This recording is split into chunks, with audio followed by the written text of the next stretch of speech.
नागपूर, गिरगाव, डोंबिवली, ठाणे सर्वत्रच पाडव्याचा उत्साह. तर पंतप्रधान नरेंद्र मोदी नागपूरमध्ये दाखल झाल्याची माहिती आता समोर येते. आरएसएसच्या रेशीम बागेतील स्मृती मंदिराला ते भेट देणार आहेत.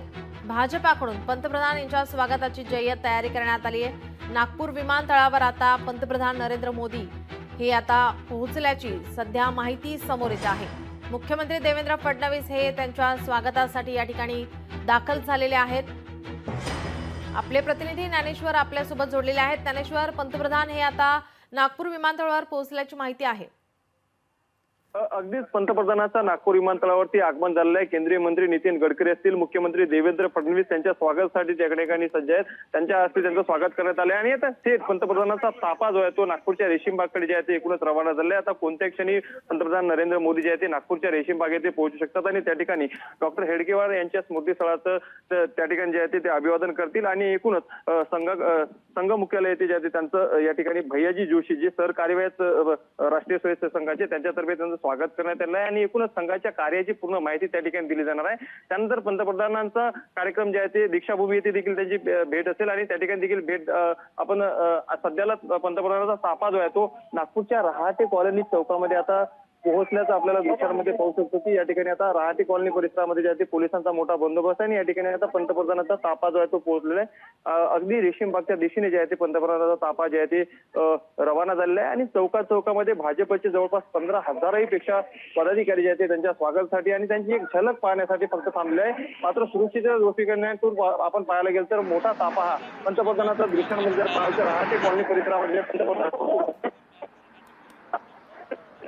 पदाधिकाऱ्यांनी या ठिकाणी हात दाबून आता जे आहे त्यांचा ताफा जो आहे तो रेशीमबाग परिसराकडे जे रवाना झालेला आहे आणि या ठिकाणी फुलांचा वर्षाव जे आहे ते पदाधिकाऱ्यांकडनं पंतप्रधानांच्या वाहनांवर या ठिकाणी करताना दृश्यांमध्ये पाहू शकतो की आता रेशीमबागला पोहोचतील आणि त्यानंतर पंतप्रधान नरेंद्र मोदी दीक्षाभूमी आणि नियोजित जे कार्यक्रम आहे माधव नेत्रालय या ठिकाणी देखील पंतप्रधान नरेंद्र मोदी यांची सभा पार पडेल आणि त्यानंतर सोलार एक्सक्लुझिव्ह या कंपनीला जे आहे ते पंतप्रधान नरेंद्र मोदी भेट देणार आहे.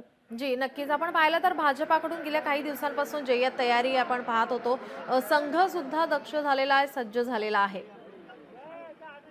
अगदीच आपण पाहायला जर गेलं तर नरेंद्र मोदीजी जे आहे ते अगोदर सुद्धा संघ मुख्यालयाला नागपूरमध्ये भेट दिली. मात्र पंतप्रधान झाल्यानंतर त्यांची पहिलीची भेट जी आहे ती असणार आहे. त्यामुळे अतिशय महत्वाची भेट मानली जाते आणि सोबतच राष्ट्रीय स्वयंसेवक संघाच्या ज्या संघटनेला जे आहे त्याला 70 वर्ष पूर्ण होत आहे. त्यामुळे जे आहे ते आज नरेंद्र मोदी यांची जी संघ मुख्यालयात भेट आहे ती भेट जी आहे ती अतिशय महत्त्वाची मानली जाते. गुढीपाडव्याच्या शुभ मुहूर्तावर पंतप्रधान नरेंद्र मोदी यांचं जे आहे ते नागपूर शहरामध्ये आगमन झालेलं आहे. त्यामुळे मोठा उत्साह भाजप पदाधिकाऱ्यांमध्ये जे आहे ते या ठिकाणी संचारला गेलेला आहे. मोठी तयारी भाजपकडून या ठिकाणी पंतप्रधानांच्या स्वागतासाठी करण्यात आलेले आहे आणि ठिकठिकाणी जर पाहायला गेलं तर एक हे जो सेफ याचे बॅनर देखील या ठिकाणी शहरामध्ये एकूणच लावण्यात आलेला आहे. त्यामुळे नक्कीच जे आहे ते पंतप्रधानांचा आजचा दौरा जो आहे तो आनंद द्विगुणित करणार आहे भाजप पदाधिकाऱ्यांसाठी असं म्हटलं तर वावगं ठरणार नाही.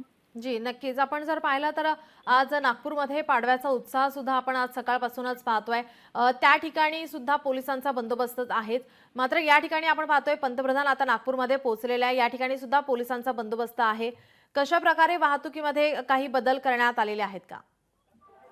अगदीच नागपूर विमानतळ ते छत्रपती स्क्वेअर असेल, रहाटे कॉलनी, अजनी चौक आणि रेशीमबागकडे जाणारा जो रस्ता आहे त्या रस्त्याने अगदी आता सध्याला जे आहे ते वाहतूक पूर्णतः बंद करण्यात आले. पूर्ण रस्त्याने सुखसुखाट आहे. फक्त पोलिसांचा बंदोबस्त आणि निर्मनुष्य असा रस्ता आहे असं म्हणावं लागेल. काही ठिकाणी फक्त भाजपचे पदाधिकारी त्यांना जी नियोजित जागा दिली आहे त्या ठिकाणी फुलाचा वर्षाव करण्यासाठी काही मोजक्या पदाधिकाऱ्यांनी या ठिकाणी उभं राहण्याची परवानगी देण्यात आली आहे. कारण की सुरक्षेच्या दृष्टिकोनातून आपण पाहायला गेलं तर या रस्त्याने ये जा करण्यास पूर्ण लोकांना आणि वाहतुकीला जे आहे ते सद्यस्थितीमध्ये मनाई करण्यात आली. आता पंतप्रधान नरेंद्र मोदी यांचा ताफा जे आहे ते अगदीच रेशीमबागच्या जवळ पोहोचलेला आहे आणि काही क्षणातच आता रेशीमबागमध्ये त्यांचं आगमन होईल. त्या ठिकाणी जे आहे ते राष्ट्रीय स्वयंसेवक संघाचे सरकार्यवाह भैयाजी जोशी यांच्यातर्फे पंतप्रधानांचं स्वागत केलं जाईल. त्यांच्या सोबत केंद्रीय मंत्री नितीन गडकरी आणि राज्याचे मुख्यमंत्री देवेंद्र फडणवीस हे देखील सोबतीने असतील. त्यानंतर संघाच्या कार्याची एकूणच जे आहे ते संघ परिसरामध्ये पंतप्रधानांना जे आहे ते एकूणच माहिती दिली जाणार आहे. कारण की पंतप्रधानांचा दौरा जो आहे तो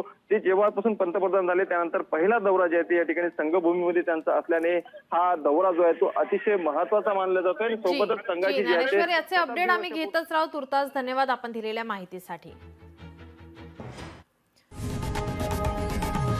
लोकशाही मराठी ऐका, पहा, जागरूक रहा.